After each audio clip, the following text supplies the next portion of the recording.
O envelope pesava em minhas mãos enrugadas enquanto eu observava minha ex-nora Helena entrar no tribunal.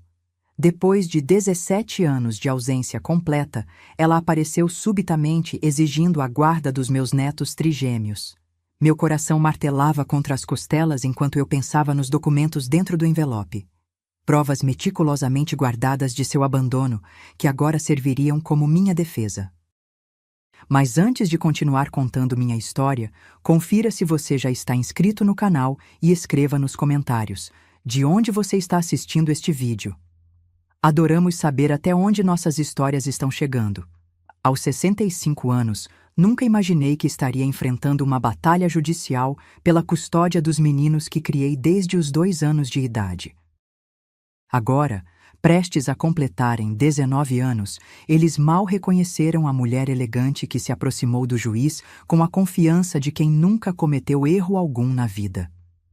Meritíssimo, começou o advogado dela, sua voz artificial carregada de falsa sinceridade. Minha cliente foi injustamente afastada de seus filhos por mais de 17 anos. Solicitamos a guarda imediata e compensação financeira pelos danos causados pela ré, que manteve estas crianças longe de sua mãe biológica. Compensação financeira. Como se o amor pudesse ser quantificado em reais. Como se as incontáveis noites em que segurei 3 crianças chorando pudessem ser precificadas. Como se os anos de trabalho duplo para garantir que tivessem educação de qualidade fossem um investimento a ser ressarcido. Olhei para o fundo do tribunal, onde meus meninos estavam sentados. Paulo, o mais velho por 7 minutos, mantinha o maxilar tenso, como o pai deles costumava fazer quando estava furioso. André, sempre o mediador, tinha as mãos entrelaçadas com tanta força que os nós dos dedos estavam brancos. Rodrigo, o mais sensível dos 3, encarava fixamente o chão, como se quisesse desaparecer.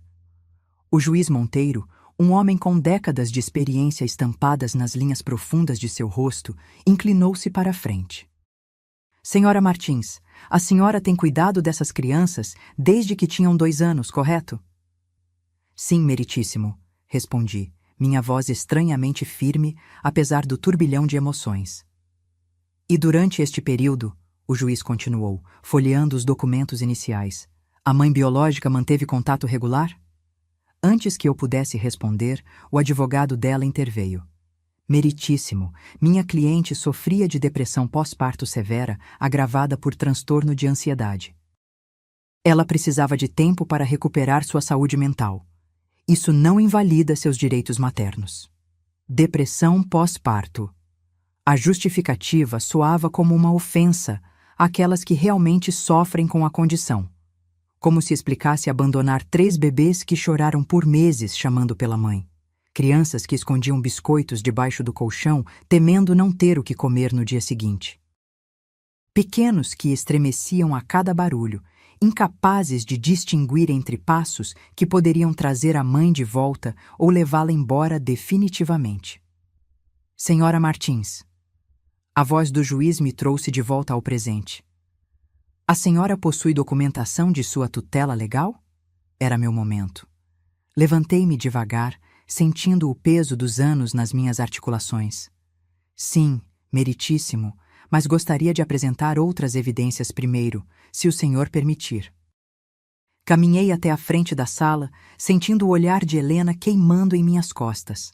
O envelope agora parecia incrivelmente leve considerando o peso do seu conteúdo. O que temos aqui? Perguntou o juiz, aceitando-o das minhas mãos. Evidências, respondi simplesmente. Do que significa ser mãe de verdade? Observei a expressão dele mudar ao retirar a primeira fotografia.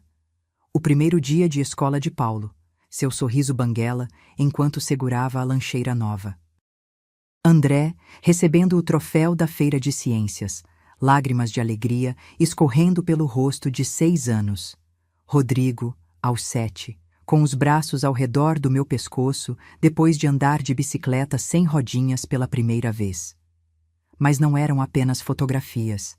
Havia boletins escolares cuidadosamente preservados em proteções plásticas.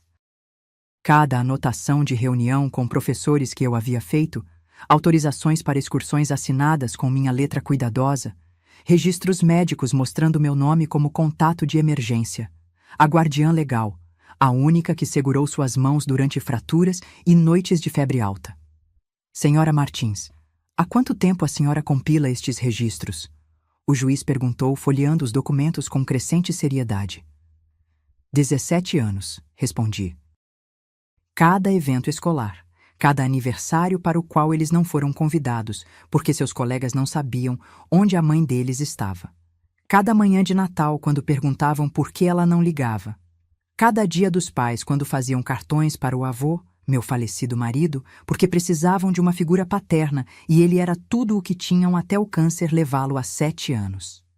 Ouvi um dos meus netos fazer um som abafado. Dor ou reconhecimento, não consegui identificar. Mantive meus olhos no juiz, incapaz de olhar para eles naquele momento. O juiz segurou uma fotografia específica. Os meninos, aos 10 anos, em frente à pequena árvore de Natal no nosso apartamento apertado. Vestiam pijamas combinando que eu mesma havia costurado porque o dinheiro era escasso, abraçados, seus rostos iluminados por aquela felicidade pura que só crianças conseguem expressar. Onde a senhora estava quando esta foto foi tirada? O juiz perguntou diretamente a Helena. Ela endireitou-se na cadeira pela primeira vez, perdendo a compostura. Eu estava reorganizando minha vida. Eu não podia... Não podia o quê? Enviar um cartão? Fazer uma ligação? A voz dele manteve-se controlada, mas havia algo perigoso por baixo da superfície. Senhora Martins, há mais alguma coisa neste envelope? Assenti. Os registros escolares completos, meritíssimo. Cada formulário que exigia assinatura parental, cada ficha de contato de emergência, cada autorização para atividades extracurriculares por 17 anos. Ele puxou uma pilha de documentos. Meu nome repetidamente no campo Mãe Responsável. Meu telefone sob contato de emergência. Minha assinatura em tudo, desde permissões para passeios até autorizações para tratamentos médicos. E o nome da senhora Helena aparece com que frequência nestes documentos? Nunca, meritíssimo, nenhuma única vez. O tribunal silenciou completamente. Podia-se ouvir o sistema de ar-condicionado antigo zumbindo ao fundo. Helena estava pálida agora, sua máscara de mãe devotada desmoronando visivelmente. O juiz colocou o envelope sobre a mesa. Senhora Martins, tenho mais uma pergunta. Seus netos sabem o que está neste envelope? Encarei o olhar dele firmemente. Ainda não. E por quê? Porque algumas verdades são pesadas demais para jovens carregarem, mesmo quando esses jovens já são quase adultos. Porque passei 17 anos protegendo-os da realidade de que a mãe deles não apenas partiu. Ela apagou-se da vida deles tão completamente que não há um único documento em qualquer instituição com o nome dela. Porque queria que eles tivessem a chance de conhecer a mãe biológica sem o peso do meu julgamento. Fiz uma pausa, mas agora eles estão maduros o suficiente para confrontar a verdade. O juiz recostou-se, e algo em sua expressão me disse que já havia tomado sua decisão. Antes que pudesse falar, Helena levantou-se abruptamente. Cometi erros, disse ela, a voz embargada. Mas eles continuam sendo meus filhos. Eu os dei à luz. Eu os amo. Virei-me para olhá-la diretamente. Ela chorava. Lágrimas genuínas, não a emoção fabricada que aperfeiçoara ao longo dos anos. Por um momento, parecia a jovem que conheci quando casada com meu filho. A garota que me ligava de madrugada durante a gravidez, assustada e sozinha. A jovem que prometeu ser uma boa mãe. Mas então lembrei do peso de 3 corpos pequenos aninhados contra mim durante tempestades. O brilho nos olhos deles quando eu assistia a cada jogo de futebol. Como começaram a me chamar de mãe-vovó aos 5 anos, porque eu era a única mãe que realmente conheciam. Amor, disse calmamente, não é um sentimento. É uma escolha que fazemos todos os dias. O juiz Monteiro assentiu lentamente. Senhora Martins, por favor, Retorne ao seu lugar. Preciso falar com os rapazes. Meu coração batia forte enquanto observava meus netos se levantarem. 3 rostos quase idênticos, os olhos escuros e o queixo determinado do pai, mas algo de mim na postura, na maneira como se aproximavam protetoramente um do outro. Paulo, André, Rodrigo, o juiz disse gentilmente. Sei que isso é difícil, mas preciso perguntar diretamente. Vocês desejam morar com sua mãe biológica? O silêncio estendeu-se como um fio tenso. Finalmente, Paulo, sempre o porta-voz dos irmãos, pigarreou. Meritíssimo, ele disse, com uma voz mais grave do que eu esperava. Não a conhecemos verdadeiramente. Aquelas palavras pairaram no ar como uma sentença. Vi Helena encolher-se como se tivesse recebido um golpe físico. Vi seu advogado fechar os olhos em derrota. Mas o que Paulo disse em seguida me surpreendeu. Mas gostaríamos de ter a chance de conhecê-la. As palavras ecoaram na sala silenciosa. O juiz concedeu um período experimental de visitas supervisionadas. 4 semanas para que meus netos decidissem se queriam manter contato com a mãe que os abandonou quando ainda usavam fraldas. Naquela noite, coloquei 3 canecas de chocolate quente na mesa da cozinha do nosso apartamento. Um ritual que mantive todas as noites por 17 anos. Vovó, a senhora está tremendo, André observou. Sua natureza sensível sempre atenta às emoções alheias. Aos 19, herdara a mente analítica do pai, combinada com uma empatia que às vezes me preocupava. O mundo podia ser cruel com rapazes que sentiam demais. Estou bem, querido. Não, não está. Rodrigo, frequentemente o mais direto, empurrou os óculos para cima. A senhora não está bem desde o tribunal. Estavam sentados no nosso sofá desgastado, aquele que comprei de segunda mão quando tinham 5 anos, e imediatamente declararam o melhor material para construir fortalezas. O tecido estava fino, em lugares onde os joelhos deles haviam se apoiado em incontáveis noites de filmes. Meninos, disse cuidadosamente, quero que saibam que qualquer que seja a decisão de vocês, eu a apoiarei. A mentira tinha um gosto amargo, mas algumas mentiras são escudos necessários. Como poderia dizer-lhes que a ideia de Helena levá-los embora abria um buraco no meu peito? Que eu já havia catalogado mentalmente cada canto deste apartamento onde a ausência deles ecoaria. Ela quer que nos mudemos para Porto Alegre, Paulo disse calmamente. Com ela e o novo marido. Marido. Helena o mencionara brevemente no tribunal. Um executivo do setor imobiliário com quem estava há 8 meses, e ela achava que isso era estabilidade suficiente para arrancar os meninos do único lar que conheceram. Ela nos mostrou fotos da casa, André acrescentou. Tem uma quadra de tênis nos fundos. Uma quadra de tênis. Como se concreto pintado pudesse compensar 17 anos de ausência, como se metros quadrados pudessem medir amor. E quartos separados para cada um, Rodrigo comentou, sem entusiasmo na voz. Assenti, mantendo minha expressão neutra enquanto meu coração se despedaçava. Parece interessante. Vovó, Paulo inclinou-se para a frente, seus olhos sérios demais para a idade. Por que nunca nos contou sobre tudo isso? Ele gesticulou em direção ao envelope que agora repousava sobre a mesa como uma acusação. Por quê? Respondi lentamente. Filhos não deveriam carregar os fracassos dos pais. Não somos mais crianças, André disse suavemente. Ele estava certo, obviamente. Em algum momento, entre ajudá-los com equações de 2º grau e ensiná-los a dirigir meu velho Uno, tornaram-se jovens adultos. Eram mais altos que eu agora, suas vozes graves, seus rostos mostrando os traços angulares da maturidade. Mas no meu coração ainda eram crianças de 2 anos com bochechas manchadas de lágrimas, perguntando quando a mamãe voltaria para casa. A mãe de vocês tinha 21 anos quando nasceram, comecei, pegando o envelope. Era muito jovem.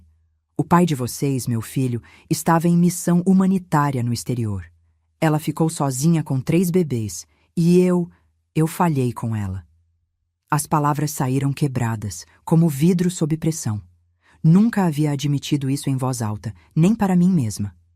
Como assim? Rodrigo perguntou, observando-me atentamente através dos óculos. Eu trabalhava em 2 empregos na época. O avô de vocês havia acabado de ser diagnosticado com câncer e as contas médicas nos sufocavam. Helena não tinha família para apoiá-la. Um dia ela me ligou chorando, dizendo que não aguentava mais, e eu disse que ela precisava ser forte. Disse que a maternidade exigia sacrifício. Tirei uma fotografia que nunca havia mostrado a eles. Helena aos 22, magra e com o olhar vazio, segurando os 3 enquanto choravam. Parecia um fantasma de si mesma. Eu deveria ter percebido que ela estava se afogando. Deveria ter me mudado temporariamente para ajudá-la, tirado licença do trabalho, algo. Em vez disso, dei conselhos da minha cozinha enquanto ela desmoronava na dela. Isso não justifica o que ela fez, Paulo disse firmemente. Não, concordei. Não justifica, mas explica. Sua mãe não apenas abandonou vocês. Ela abandonou a parte dela mesma que estava falhando com vocês. Algumas pessoas enfrentam seus problemas. Outras fogem tentando escapar. Helena fugiu. André chorava silenciosamente. Rodrigo permanecia imóvel, como sempre fazia ao processar emoções difíceis.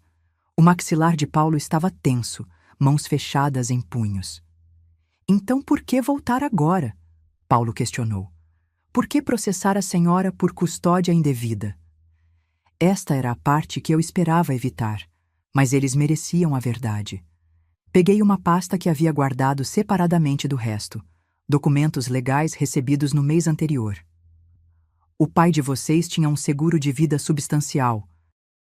Foi configurado para ser liberado quando completassem 21 anos, com a mãe de vocês como beneficiária secundária, já que estava registrada como guardiã legal no nascimento. O silêncio que seguiu foi ensurdecedor. Ela só está aqui pelo dinheiro, Rodrigo sussurrou. Não podemos afirmar isso com certeza. Claro que podemos.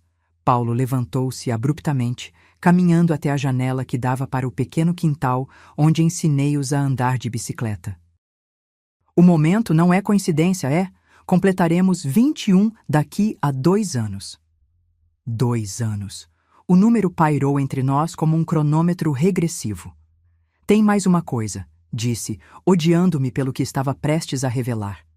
Ela protocolou a papelada para me declarar guardiã inapta há 6 meses, mas esperou até agora para me notificar oficialmente. Por quê? André perguntou, embora eu percebesse em seus olhos que já sabia. Porque se eu fosse considerada inapta, ela recuperaria automaticamente a custódia. E como guardiã legal, teria acesso imediato ao dinheiro do seguro, sem precisar esperar que vocês completassem 21 anos. A traição atingiu-os como um golpe físico. Observei os últimos traços de esperança infantil se esvaírem de seus rostos, substituídos por algo mais duro, mais frio. Foi como vê-los envelhecer anos em segundos. Ela nunca quis nos recuperar, Rodrigo disse secamente. Queria o dinheiro. Não podemos ter certeza dos motivos dela, disse, embora as palavras soassem vazias até para mim. Pare de protegê-la, Paulo retrucou, virando-se para me encarar. Pare de nos proteger. Não somos mais crianças, vovó. Podemos lidar com a verdade. Ele estava certo. Mas os instintos protetores que aprimorei ao longo de 17 anos eram difíceis de abandonar. Passei tanto tempo protegendo-os do abandono de Helena que esqueci que eram fortes o suficiente para enfrentá-lo. Você está certo, disse calmamente. Me desculpe. A raiva de Paulo dissipou-se tão rapidamente quanto surgiu. Atravessou a sala e ajoelhou-se ao meu lado, pegando minhas mãos nas suas, muito maiores. Não se desculpe por nos amar. Essas palavras simples quebraram algo dentro de mim. Senti as lágrimas que segurava há dias finalmente transbordarem. Esses rapazes foram meu mundo inteiro por 17 anos. Investi tudo o que tinha para criá-los. Sacrifiquei minhas economias para a aposentadoria, minha vida social, meus próprios sonhos para dar-lhes estabilidade e amor, e tornaram-se seres humanos notáveis, apesar das circunstâncias de sua primeira infância. Precisamos de tempo, Paulo disse. Para pensar. Dirigiram-se ao quarto que compartilhavam, o pequeno espaço onde conseguia encaixar 3 camas de solteiro e os pertences acumulados de 19 anos. Ouvi as vozes deles através da parede fina, baixas e sérias. O som de rapazes tornando-se homens no espaço de uma única conversa. Fiquei sozinha na sala, cercada pela evidência da nossa vida juntos. Os troféus esportivos na parede, fotografias de família em cada superfície, o caos de livros universitários e equipamentos esportivos que de alguma forma faziam o espaço apertado parecer um lar. Meu celular vibrou. Uma mensagem de Helena. Os meninos pareciam perturbados quando saíram. Espero que não esteja virando-os contra mim. Precisamos conversar antes que tomem uma decisão. Pode me encontrar amanhã? Olhei para a mensagem por um longo tempo, sentindo algo frio e afiado cristalizar-se no meu peito. Ela queria conversar. Depois de 17 anos de silêncio, depois de uma batalha legal que consumiu minhas últimas economias, depois de tentar arrancar os jovens que criei, ela queria conversar. Respondi. Café e piranga. 14 airs. Então, deixei o telefone de lado e comecei a planejar o que seria a última lição da minha ex-nora sobre consequências. O Café Ipiranga era onde Helena conheceu meu filho aos 18 anos, quando ainda vinha à minha casa aos domingos para namorarem.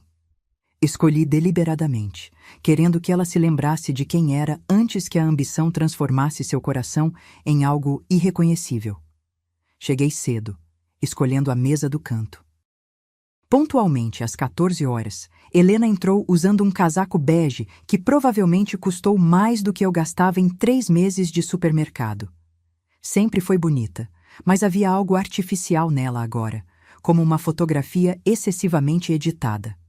O sucesso lhe caía bem, tive que admitir, mesmo sendo construído sobre os alicerces do abandono de suas responsabilidades.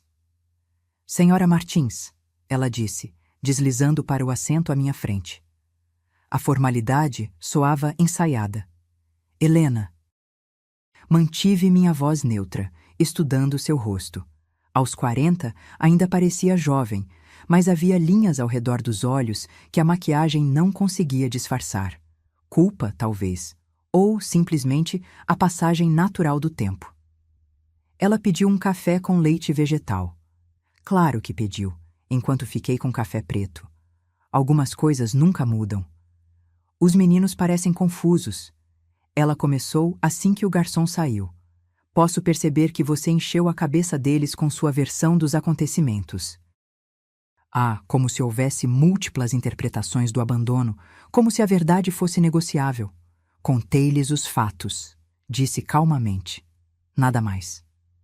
Fatos podem ser apresentados de maneiras diferentes. Ela inclinou-se para a frente, sua voz assumindo aquele tom persuasivo que eu lembrava de sua juventude. Você precisa entender. Eu estava doente depois que eles nasceram. Depressão pós-parto é uma condição médica real. Eu não conseguia. Não conseguia telefonar por 17 anos? A pergunta pairou entre nós como uma lâmina. A explicação cuidadosamente construída de Helena desmoronou. Por um momento, vi algo genuíno em seus olhos. Medo, talvez, ou a percepção de que suas mentiras não funcionariam comigo. Eu queria, disse suavemente. Mas quanto mais tempo passava, mais difícil ficava. Como explicar a 3 meninos que a mãe simplesmente foi embora? Você não explica, respondi. Você pede desculpas, você volta para casa. Você assume suas responsabilidades. Eu estava construindo uma vida. Você estava fugindo. Minha voz permaneceu firme, mas senti algo frio e definitivo instalar-se no meu peito.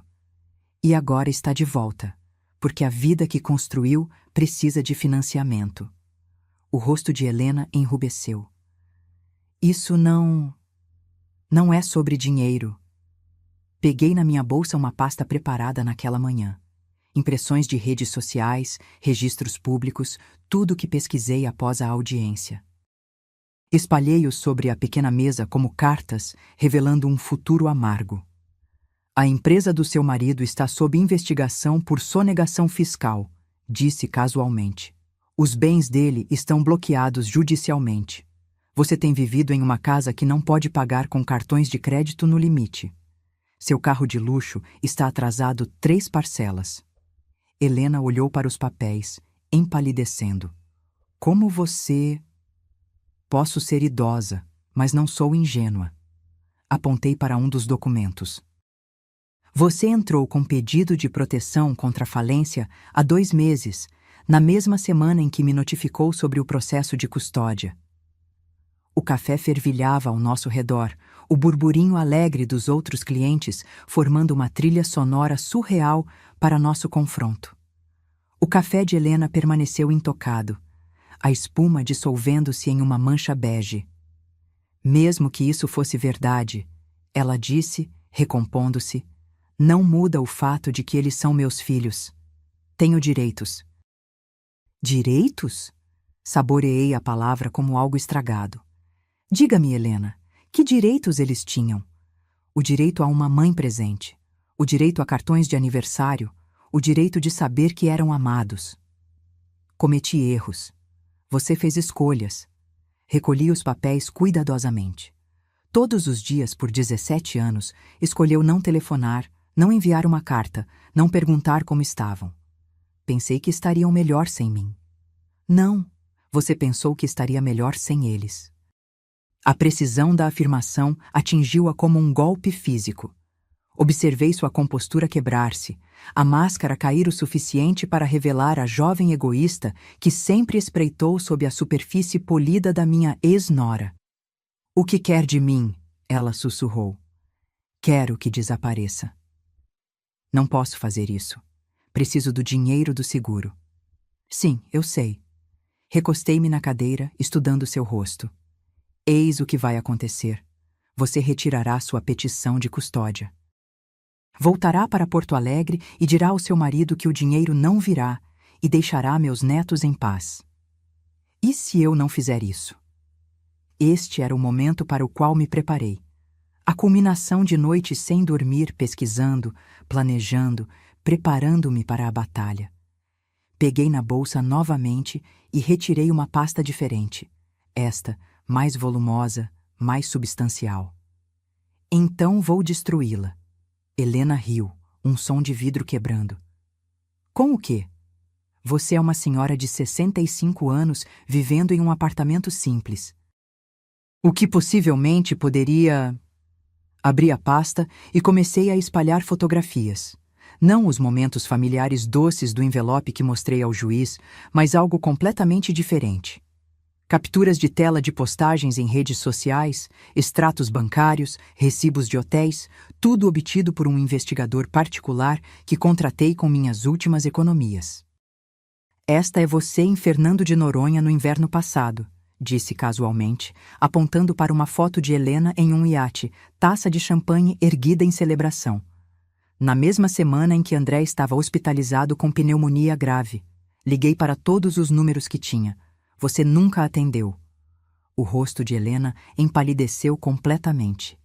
Este é o extrato do seu cartão para aquela viagem. 20 mil em tratamentos de spa e compras enquanto eu fazia turnos duplos para cobrir as despesas médicas dele. Passei para o próximo documento. E este é particularmente interessante.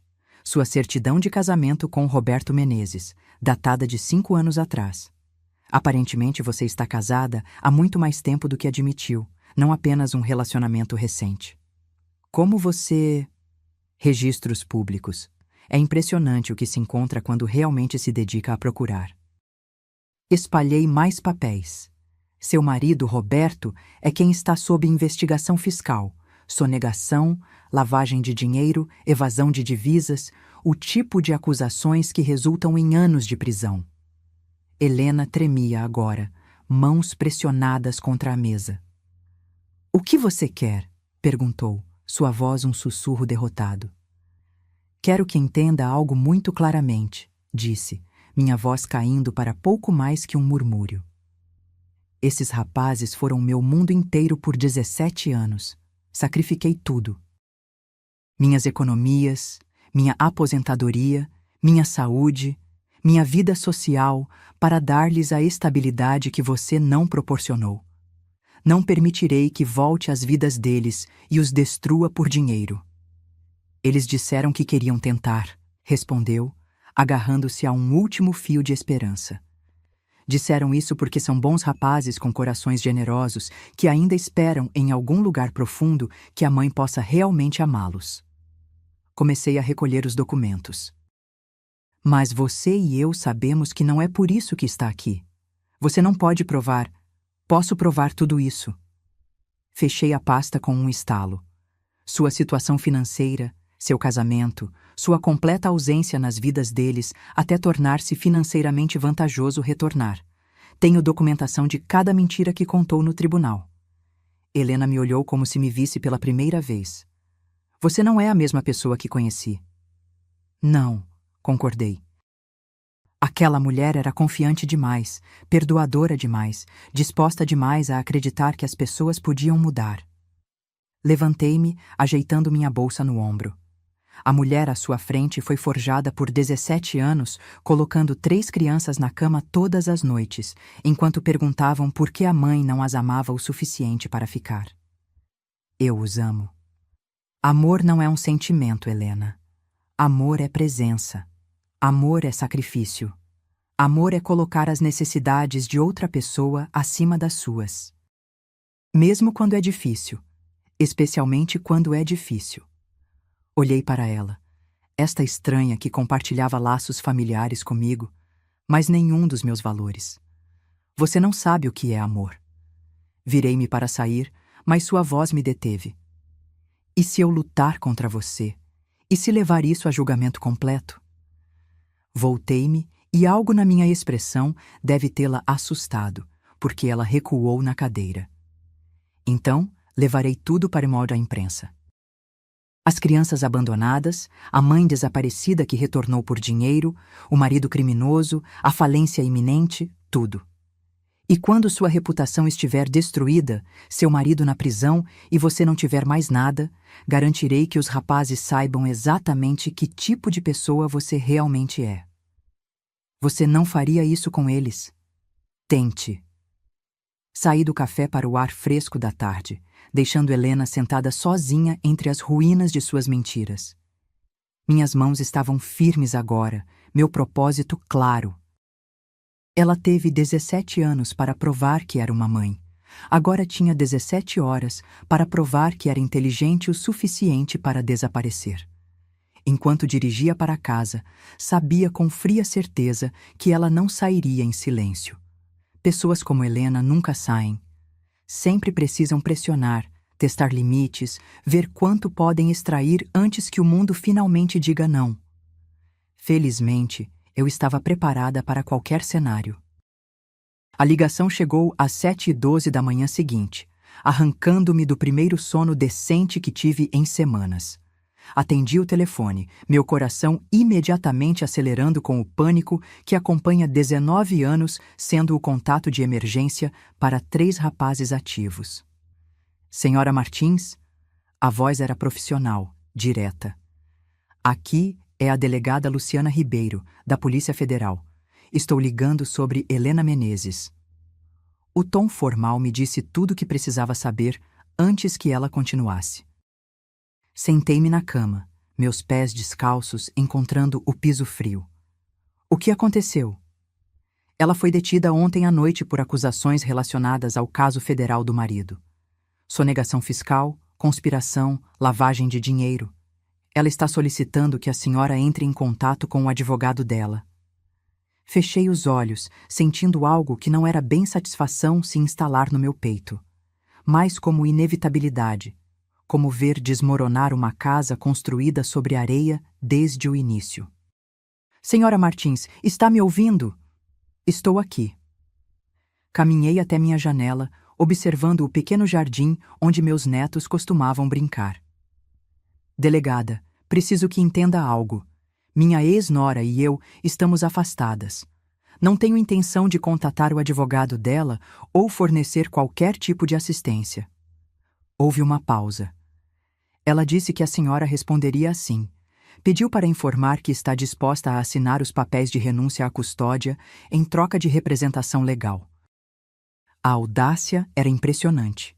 Mesmo de uma cela, Helena estava tentando negociar, encontrar um ângulo que servisse aos seus interesses, como se a custódia dos rapazes que abandonou fosse uma mercadoria que pudesse trocar por sua liberdade.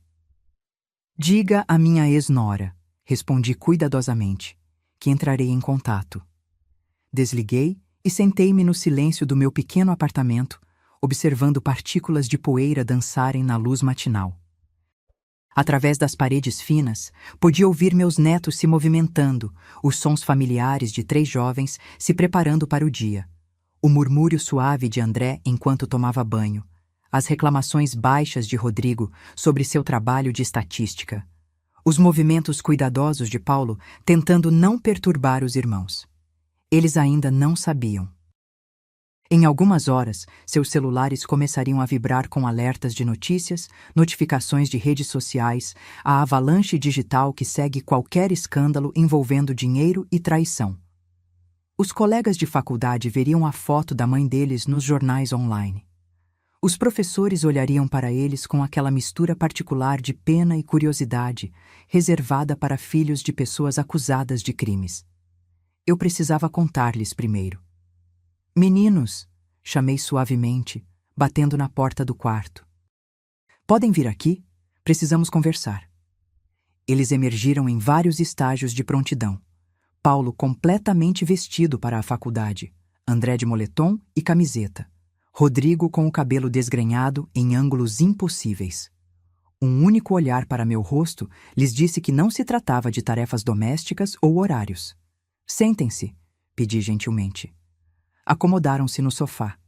3 rostos semelhantes com expressões idênticas de preocupação. Mesmo agora, mesmo aos 19, moviam-se como uma unidade, apoiando-se mutuamente por instinto e anos de prática. A mãe de vocês foi detida ontem à noite. Crimes financeiros relacionados aos negócios do marido dela, sonegação fiscal, lavagem de dinheiro. O silêncio que seguiu foi profundo. Observei-os processarem a informação. Vi o lampejo de emoções em seus rostos, surpresa, confusão, e então algo que parecia quase alívio. Ela vai para a prisão? André perguntou, sua voz calma, mas firme. Não sei, provavelmente. Rodrigo ajustou os óculos. O que acontece conosco? Nada muda, disse firmemente. Vocês têm 19 anos, são adultos, têm um lar aqui pelo tempo que desejarem, têm suas faculdades em andamento, têm um futuro que não tem relação alguma com as escolhas da mãe de vocês. Ela queria que nos mudássemos para Porto Alegre, André comentou suavemente. Ela queria o dinheiro do seguro, Paulo corrigiu, sua voz dura. Nós éramos apenas o meio para acessá-lo. Estremeci com a amargura em seu tom, mesmo sabendo que estava certo. Sei que isso é difícil. Não. Paulo levantou-se abruptamente, caminhando até a janela. Não é difícil, é esclarecedor. Ela não nos quis 17 anos atrás e não nos quer agora. Todo o resto são apenas detalhes. Os irmãos assentiram, e vi algo inesperado. Não tristeza ou raiva, mas uma espécie de paz sombria, como se uma pergunta que carregaram a vida inteira tivesse finalmente recebido uma resposta definitiva. Vovó, Rodrigo disse cautelosamente, o que a senhora fez? A pergunta me pegou desprevenida. O que quer dizer? A senhora sabia que isso aconteceria, André observou. Ontem, quando saiu para encontrá-la, parecia diferente, resoluta. Estudei seus rostos. Esses jovens que me conheciam melhor que qualquer pessoa no mundo. Haviam herdado a inteligência do pai e a intuição do avô. Claro que tinham percebido. Dei-lhe uma escolha, respondi finalmente. Afastar-se voluntariamente ou enfrentar as consequências de suas ações. E ela não se afastou, Paulo constatou. Não, não se afastou. Então a senhora a destruiu. As palavras pairaram no ar como uma acusação. Esperei pelo julgamento, pelo horror, pela decepção de que sua avó havia se tornado alguém capaz de tamanha crueldade calculada. Em vez disso, Rodrigo sorriu, uma expressão pequena e triste que de alguma forma transmitia aprovação e melancolia. Bem feito, disse calmamente. 8 meses depois, eu estava no corredor do Tribunal Federal em Porto Alegre, observando através de um vidro reforçado enquanto Helena era conduzida algemada. O uniforme laranja a fazia parecer menor, de alguma forma diminuída. O júri levara menos de 5 horas para declará-la culpada de todas as acusações. 2 a 4 anos, o juiz havia dito. Com bom comportamento, poderá sair em 20 meses. Nesse momento, meus netos estariam no 3º ano da faculdade, construindo vidas que não tinham relação com a mulher que os trouxe ao mundo e tudo a ver com as escolhas que faziam diariamente. Senhora Martins, uma repórter empurrou um microfone em minha direção. Como se sente sobre a condenação da sua ex-nora? Olhei diretamente para a câmera, pensando nos rapazes em casa, provavelmente assistindo a este momento nos noticiários de seus apartamentos universitários. A justiça, disse simplesmente, raramente é satisfatória, mas é necessária. Saí do tribunal e entrei no meu carro. Não o velho Uno, mas um Fiat usado e confiável que comprei com recursos de uma fonte inesperada. Os rapazes haviam insistido, usando parte da herança para garantir que eu tivesse um transporte seguro. Vovó, Paulo havia dito quando me entregou as chaves. A senhora nos deu tudo. Deixe-nos retribuir um pouco. Meu telefone tocou quando destranquei a porta do apartamento. O número de Paulo. Vovó, vimos as notícias, todos nós. André organizou uma videochamada. Estamos todos aqui. Podia ouvir vozes ao fundo. Meus rapazes juntos, embora espalhados pelo país. Como está se sentindo? Era André, sua voz gentil como sempre. Aliviada, respondi honestamente. O encerramento tem seu peso. Merecido. A voz de Rodrigo era firme. Ela fez suas escolhas, agora precisa viver com as consequências. Houve uma pausa e então Paulo falou novamente. Vovó, temos algo para lhe contar. Estamos planejando isso há semanas. Meu coração acelerou. Aos 66 anos, aprendi a ser cautelosa com surpresas dos rapazes que criei. Eles tinham uma tendência a gestos grandiosos.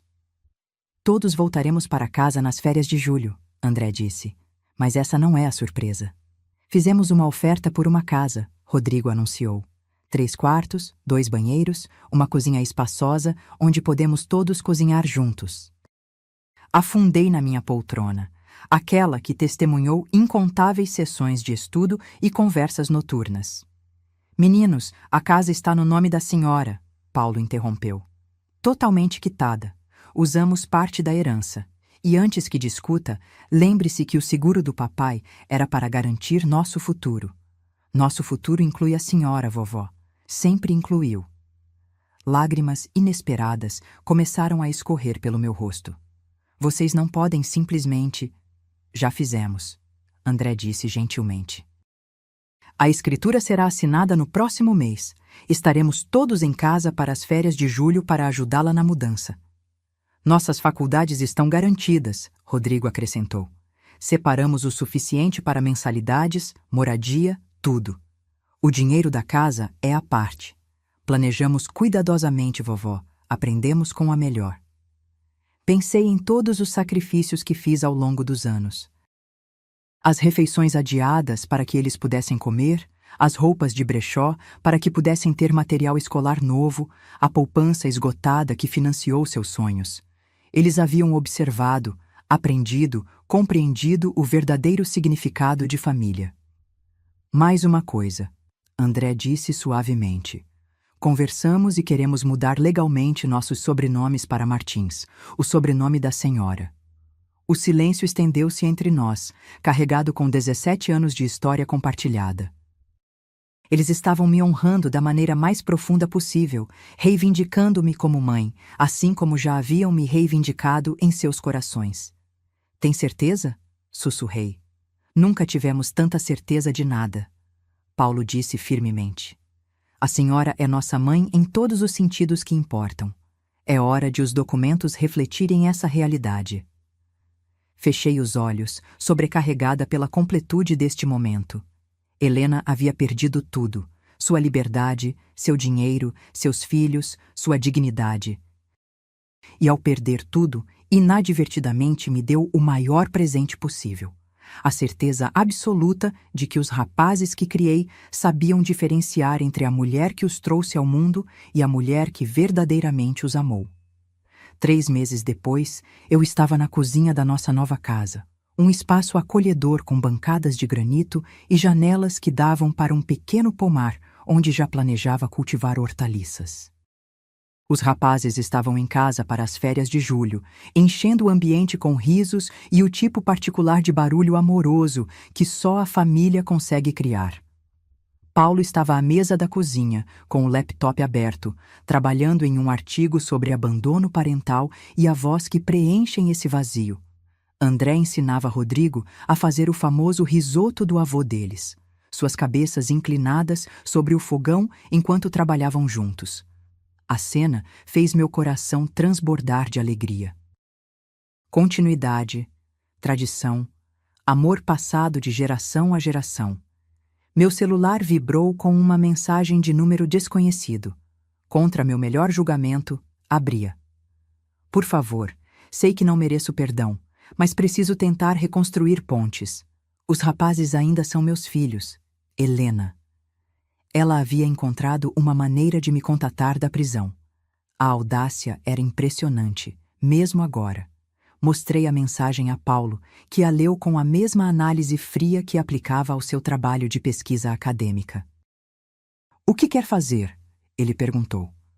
Olhei ao redor da nossa cozinha animada, para André pacientemente corrigindo a técnica de Rodrigo, para a geladeira coberta com boletins universitários e fotografias de formaturas e reuniões familiares, para a evidência de uma vida bem vivida e amor bem compartilhado. "Nada", respondi, deletando a mensagem. "Ela teve a chance de ser mãe de vocês. Escolheu o dinheiro." "E nós?", Paulo perguntou. "O que escolhemos?" Sorri, puxando-o para um abraço que de alguma forma conseguiu abranger todos os três. "Todos os anos em que lutamos, sobrevivemos e prosperamos juntos. Vocês escolheram o amor", disse. "Escolheram a família. Escolheram uns aos outros." Naquela noite, enquanto nos reuníamos ao redor da nova mesa de jantar, compartilhando histórias e planos para o futuro, senti algo que nunca havia experimentado antes: paz completa. A mulher que criou 3 crianças abandonadas em um apartamento apertado havia evoluído para algo mais forte, mais sábio, com mais propósito. Helena me ensinou uma última lição, embora jamais tivesse pretendido. Às vezes, o maior presente que podemos oferecer a alguém é a oportunidade de descobrir sua própria força. O castigo dela não foi a sentença de prisão ou a ruína financeira ou a humilhação pública. O castigo foi perder isto. Perder a alegria no rosto de André quando falava sobre seus planos de tornar-se médico pediatra.